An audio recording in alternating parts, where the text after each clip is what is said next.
आज की हमारी कहानी है लालची बहू। एक समय की बात है, एक छोटे से गांव में राम और सीता नाम के कपल रहते थे।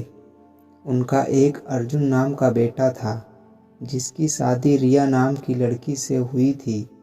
राम और सीता कड़ी मेहनत करते थे और अपने बुढ़ापे के लिए पैसे बचाते थे।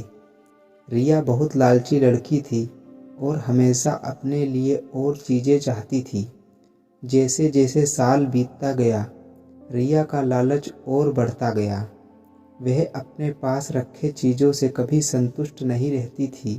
वह हमेशा अपने सास ससुर से महंगे तोहफे मांगा करती थी और उनके बचाए हुए पैसों में से भी कुछ हिस्सा अपने लिए मांगती थी। राम और सीता बहुत ही अच्छे पेरेंट्स थे, इसलिए उसकी सारी ज़रूरतों को पूरा करते थे ताकि परिवार में शांति बनी रहे।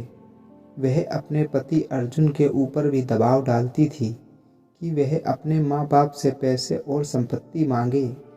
वह बहुत ज़्यादा संपत्ति इकट्ठा करना चाहती थी, बिना किसी मेहनत के।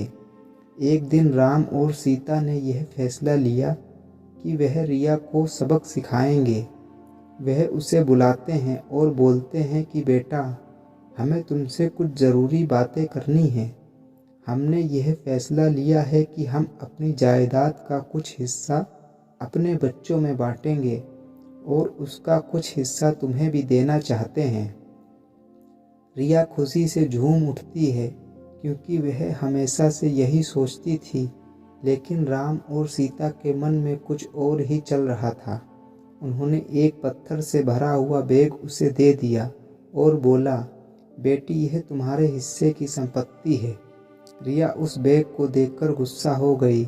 उसने उस पत्थर से भरे हुए बैग को ज़मीन पर फेंका और ज़ोर से चिल्लाते हुए बोली कि मेरी मजाक उड़ाने की तुम्हारी हिम्मत कैसे हुई? मुझे पैसे चाहिए, ये पत्थर नहीं। राम और सीता ने शांत तरीके से उसे समझाया और बोले, रिया, सच्ची संपत्ति सिर्फ पैसे और चीज़ों के बारे में नहीं है। यह प्यार, दया, जो कुछ भी तुम्हारे पास है उसके लिए आभारी होने के बारे में है। हमने हमेशा तुमसे प्यार किया है और तुम्हारी देखभाल की है और यह पैसों से भी अधिक कीमती है। रिया को एहसास हुआ कि वह लालच में कितनी अंधी हो गई थी। उसको अपने किए गए बर्ताव के लिए पछतावा होने लगता है। उसने अपने सास और ससुर से माफ़ी मांगी और अपने तरीके बदलने का वादा किया। उस दिन के बाद से उसमें बदलाव आया और वह एक अच्छी बहू बन गई।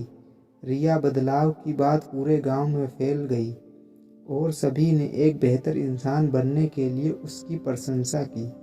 रिया अपने परिवार का ख्याल रखते हुए और उनके बीच मिले प्यार के लिए आभारी होकर हमेशा खुश रहने लगी।